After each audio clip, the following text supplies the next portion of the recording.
Hey, what's up, everyone? My name's Lionel, and I'm your host for LD Productions, and you are watching Speak Up. I'm coming to you with another episode. This is episode 10, and I have a few topics I wanted to speak on.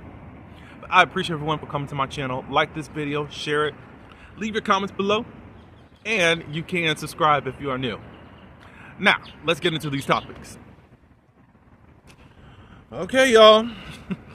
We are just learning, at least by the news, in regards to NBA star Byron Scott. He was formerly of the Lakers. He led with the championships in 1985, 1987, and 1988. He played also on the Indiana Pacers and the Grizzlies, and also was head coach of the LA Lakers back when Kobe and all that. But that was through 1998 to 2016. All right, so Byron Scott, he has been accused of SA. Again, this is another trigger warning. This stuff is coming out of the woodwork, and we got to see how it plays through. But yes, Byron Scott has been accused by a woman back in 1987. It was during a team event at her high school when he was 26 and she was 15. Lawsuit first filed December 2022, and it was amended May 1st. It does accuse of sexual battery and false imprisonment. Scott, 64, fought to have his name removed from court documents, but the judge denied his request to be identified as John Doe. The amended complaint named him publicly for the first time. Because when I first was reading the article, I was like, what, this has been out since 2022 and nobody's even broke the story? But now we understand he was able to be called John Doe. And I'm getting this article from ESPN.com. Okay, so the article continues on by saying that this was around the time of summer classes at Campbell Hall High School. The woman was assaulted by Byron Scott in a locked janitor's closet. California law temporarily allowed older cases to be filed for underage plaintiffs. The law required the defendant to remain anonymous until certain thresholds were crossed. So I guess that's why it was able to be amended, and now Byron Scott's name is out there. The lawyers said Mr. Scott does not deny sexual contact occurred, but maintains that he thought the girl was of legal age. Scott was married to his first wife, Anita, at the time of the alleged assault. Now, adding injury to insult, wow. Wow. Again, we're going back to the summer of 1987 when the Lakers were at the school to film a instructional basketball video in the gym. They were supposed to meet with students as well as parents and faculty members.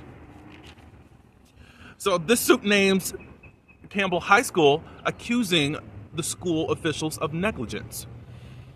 A trial by jury has been requested, and the plaintiff is asking for over $25,000 for damages, including loss of earnings and attorney fees, to be paid by Scott and the school.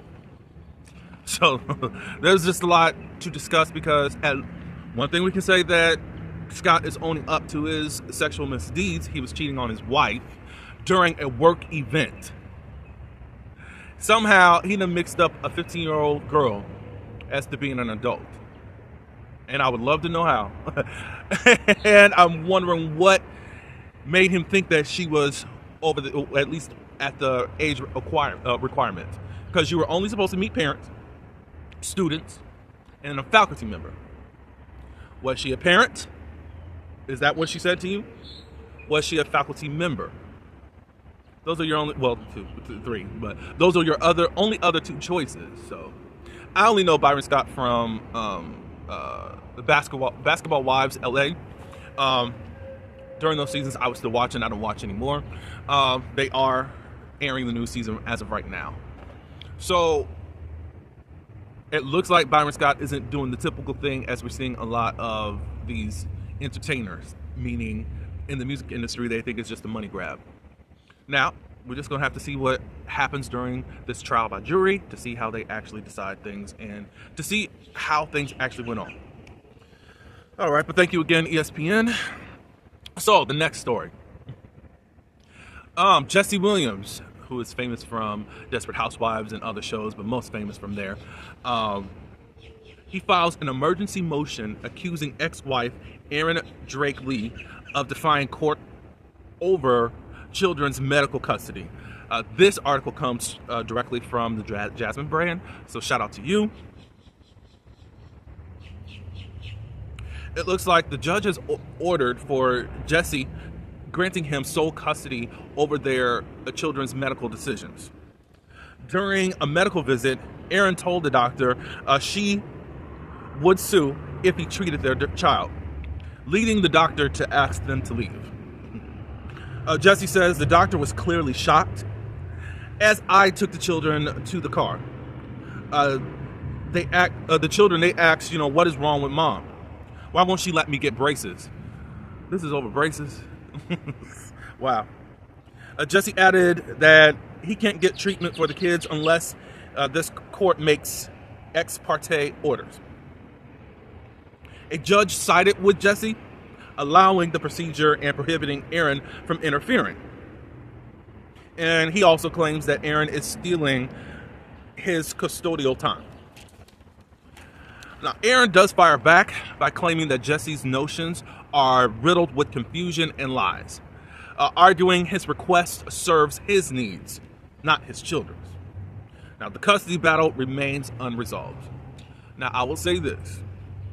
One, Jesse and the ex-wife, they've been going through it for so many years.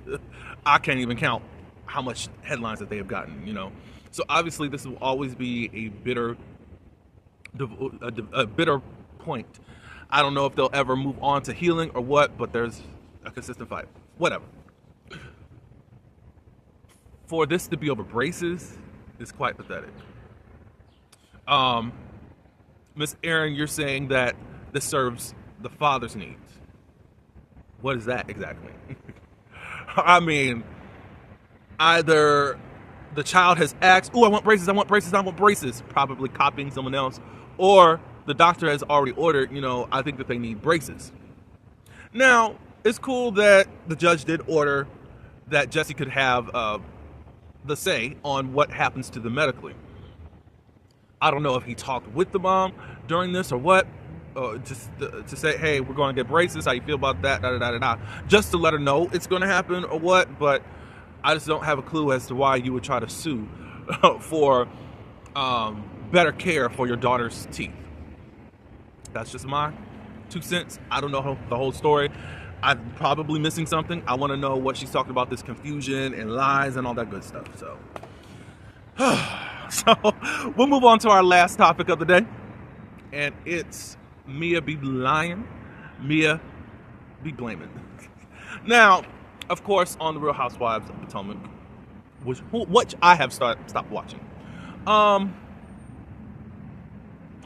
Mia was invited to Carlos King's Reality with the King on his Monday night show, and she just gives clarity on some things as to why she actually left the show. So I want you to listen to this clip. Like, basically, I was already in an expired space, right? I knew that I was like filming the season and everything that went down in the kitchen and everything, and how the narrative of what was being followed in the story that,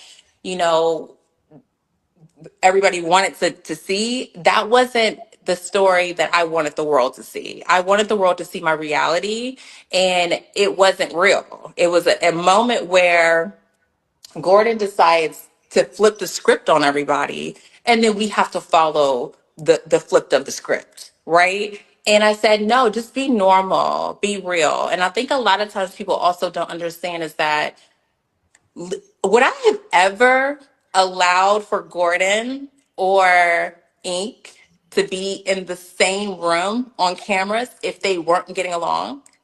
They had been getting along for almost a year.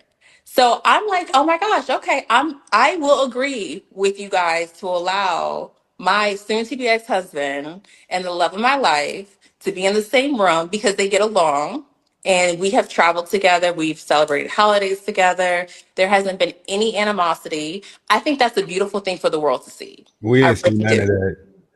We didn't What's get to that? see none. Well, we didn't get You to saw see none of none of it, that. So right? if you're saying your intention for what you brought to the show last season was completely different than what we saw on camera as viewers, I can understand your decision because what you're Yeah. describing to us right now is the polar opposite of what we experienced watching your story play out on camera. That's the Yeah. total opposite. Yeah. And so for me as a mother and as a wife, I've been a wife for 12 years. Could you imagine being scrutinized for something that you've done so well in? You know Yeah. what I mean? For a platform to say, no, that's not interesting, but this is. Let's play on this man's mental health since he wants to flip the script and he want to be mad. Okay, so that's it. And I'm like, but that's not my reality. That's not how I live my life. That's not how I parent my children. So while you guys think it's amazing to have ratings, what about my real life? You know what I mean? So I'm here to do reality TV. So to me, I feel like Mia was trying to blame the show for what was done. Now, I want to get into these tweets that she made because now I feel like she's backpedaling and pussy popping for what she said on Carlos King's show. Shout out to Carlos King and Kingdom Reign Entertainment, Claudia Jordan and Dustin Ross. So the first tweet, or wherever she was, probably on Instagram, it says, I'm holding myself accountable, not blaming production or anyone else. What aired was a false reality shaped by someone who was hurt and chose to hurt me in return. One who does admit it was done intentionally. It's also clear. However, healing starts with honesty with myself first. So you take accountability, but then you still blame whom I'm assuming you're talking about, Gordon. So the next message she has is, being called a liar by people who don't know the full truth is painful. But I learned not to internalize someone else's misunderstanding or projection. We're projecting now? I know my truth. I stand on it. Time will reveal everything. Okay. Okay. One last thought. Leaving isn't always a loss.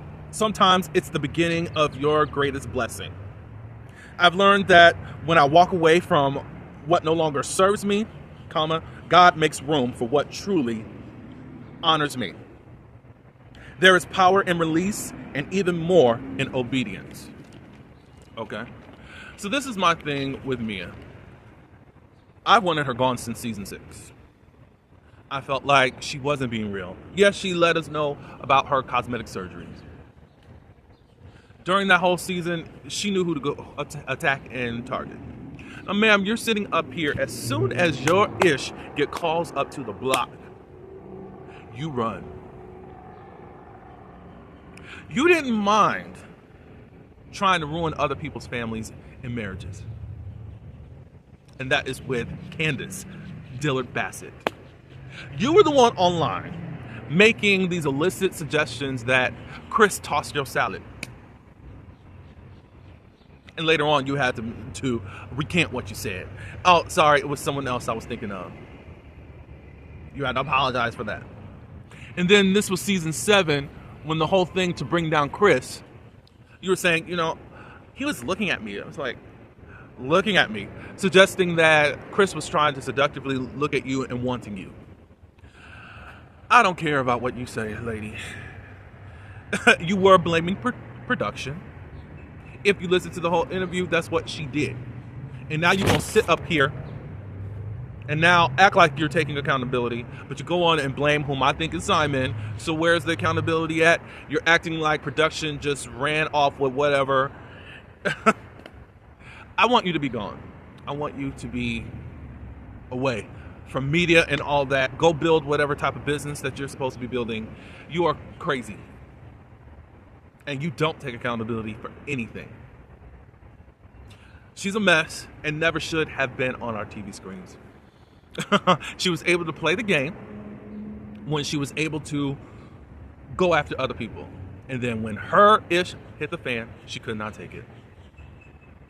Those are my thoughts, y'all. Y'all can give your opinions in the comments below. Let me know your thoughts about Mr. Byron Scott, about Jesse Williams and his wife being weird, and also with Mia. And all I gotta just say is bye, Mia. Go off the internet. Leave us alone. We don't care. Because we don't care. But that's all I do have for this Speak Up. Please stay tuned for more content. Like, comment, subscribe, and share. Until the next one, peace.